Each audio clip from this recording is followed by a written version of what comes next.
Hello friends, today we are discussing about 3B report from Tally. Correct. So how we are correct data from GST 3B report.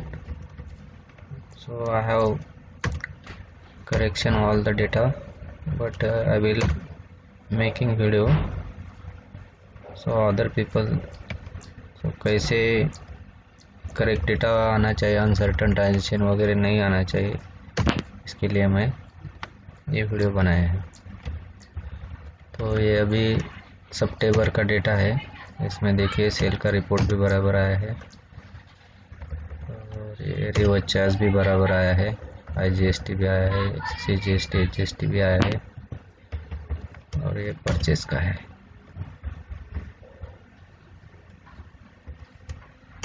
अभी देखिए purchase में JV का भी आया है, purchase का भी आया है, डेबिट नोट भी आया है। ठीक है। सो फ्रेंड, ये करेक्ट डेटा आने के लिए इसको क्या करना पड़ेगा कि कोई भी परचेस आपका GST एप्लीकेबल है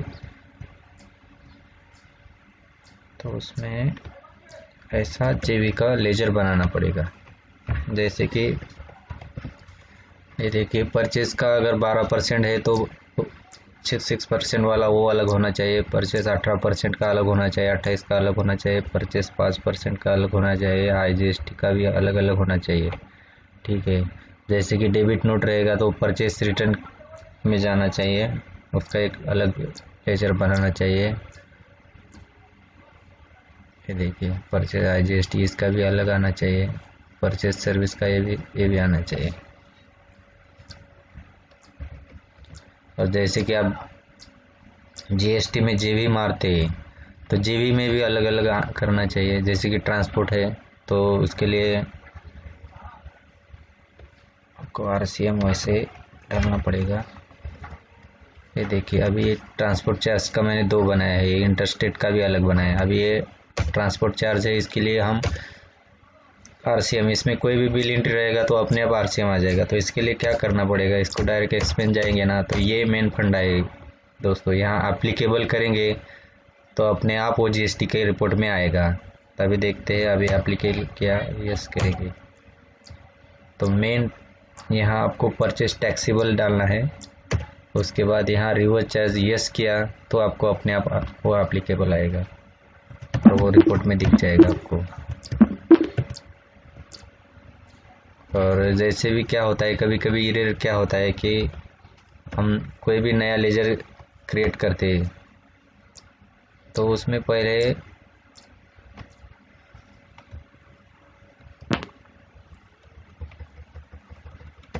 देखिए अभी कोई भी लेजर पकड़ के चलिए,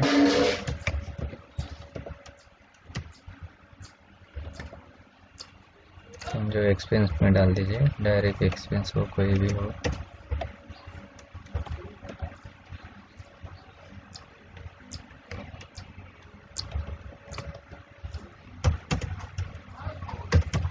यहाँ मेन फंडा है दोस्तों, जब हम कोई भी ये है तभी आप बाय डिफॉल्ट एप्लीकेबल होता है। तो उसके बाद ये क्या होता है, ये अपने को अनसर्टन ट्रांजेक्शन में वहाँ GST के रिपोर्ट में आता है।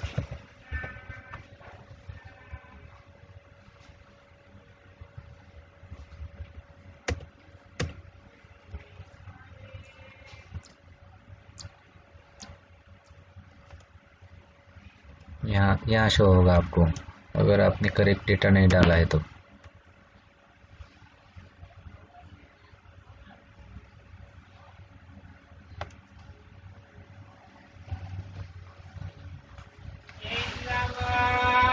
अभी मैं दिखाता हूँ आपको, मैंने वो JV का कैसे डाला है तो आपको समझ में आएगा कि GST में करेक्ट डेटा JV का भी कैसे आना चाहिए रिपोर्ट में परचेज की।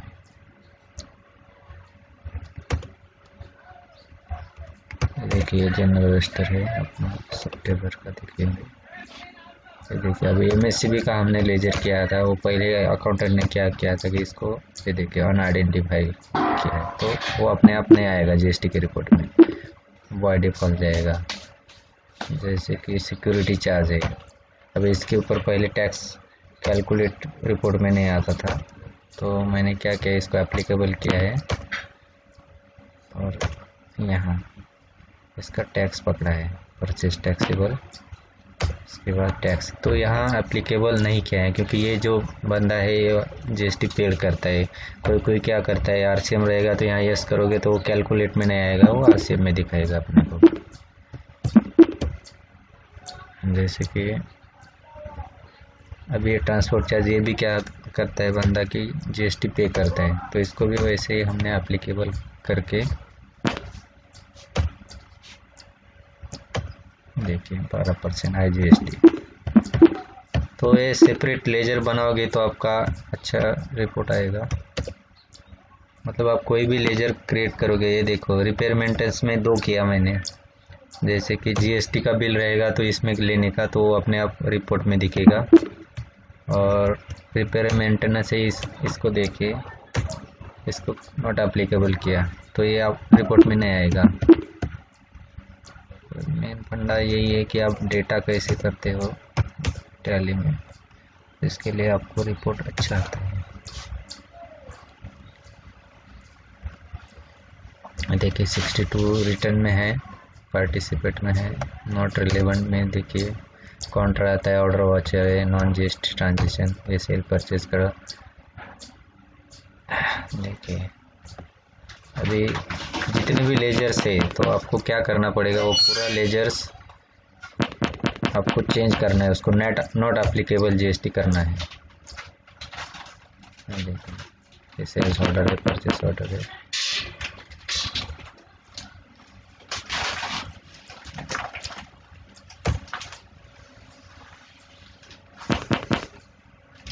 ठीक है।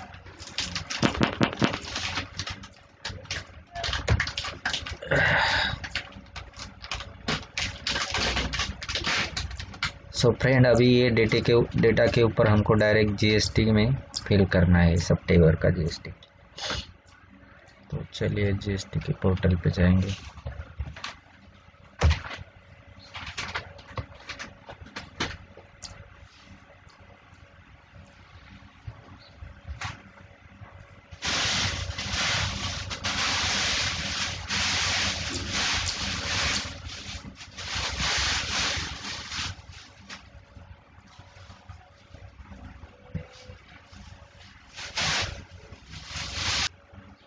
सो हमने लॉगिन किया है जीएसटी पोर्टल पे, तो चलिए हम जाएंगे 3B रिटर्न डेटा फिल करने के लिए।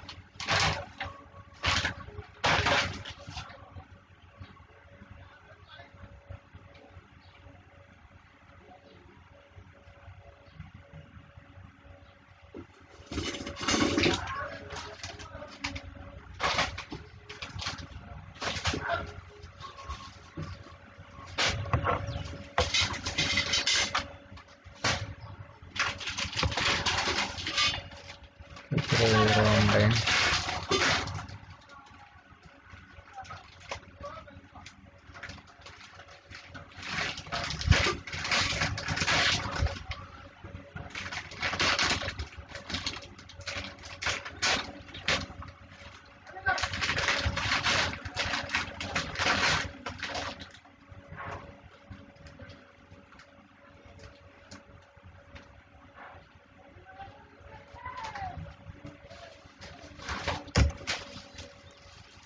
क्या है दोस्तों, जीएसएन रिपोर्ट अगर डालेंगे ना तो 2 मिनट में रिटर्न होता है।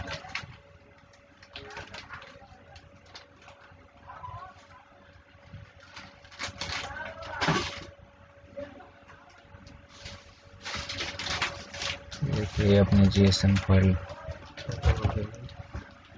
रखेंगे, इसको डाउनलोड उसमें ठीक है।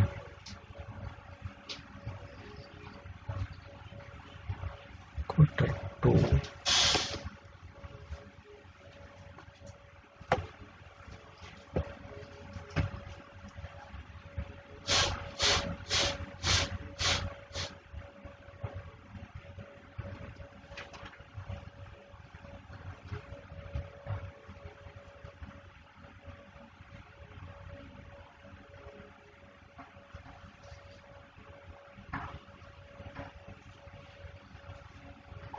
देखिए एरर कुछ भी नहीं आया है। तो हम ऑनलाइन भी कर सकते हैं, ऑफलाइन भी कर सकते हैं।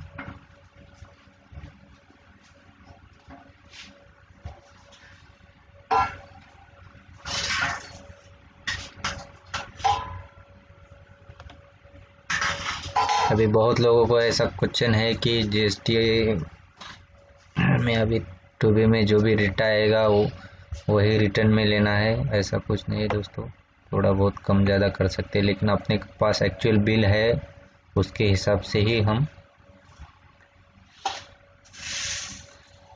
जीएसटी का सेटअप ले सकते हैं हर महीने का।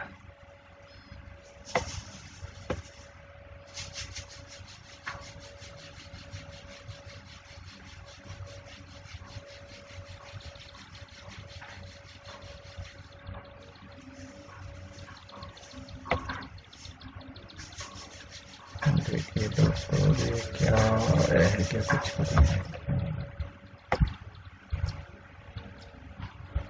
मुझे लगता है नहीं आएगा कुछ।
देखिए दोस्तों हमारा रिपोर्ट क्या आता है टैली का टूबी का।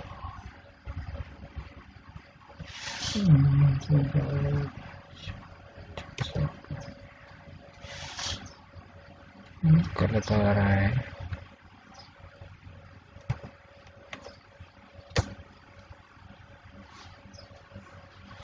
चौदह सौ 63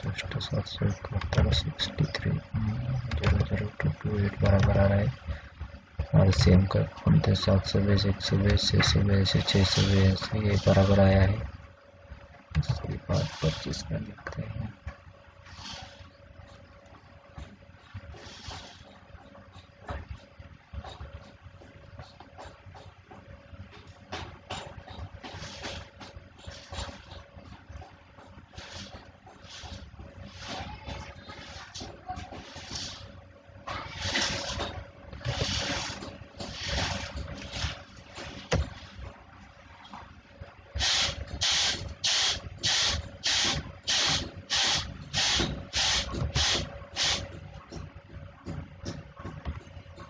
इसकी कोई ज़रूरत नहीं है।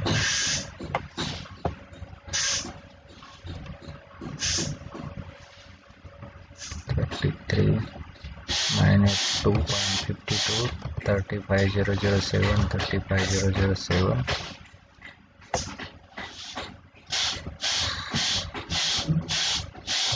देखिए दोस्तों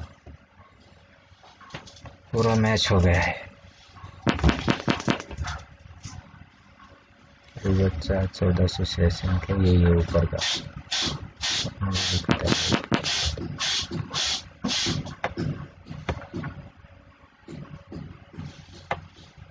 हमने डेटा एज पर टैली पे फिल किया है। इसमें हम मैनुअल भी डाल सकते हैं।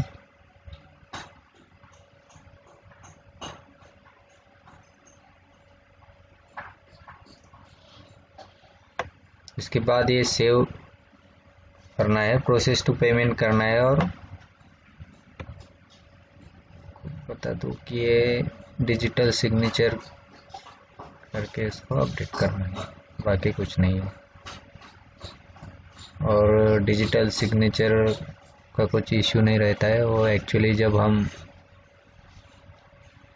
डिजिटल सिग्नेचर लगाते हैं गूगल चार्म और फायरफॉक्स से नहीं लगाना है, अपने इंटरनेट एक्सप्लोर से लगाओगे तो इजी हो जाएगा, एरर नहीं आएगा आपको। ठीक है दोस्तों, thank you for watching 3B report and 3B return.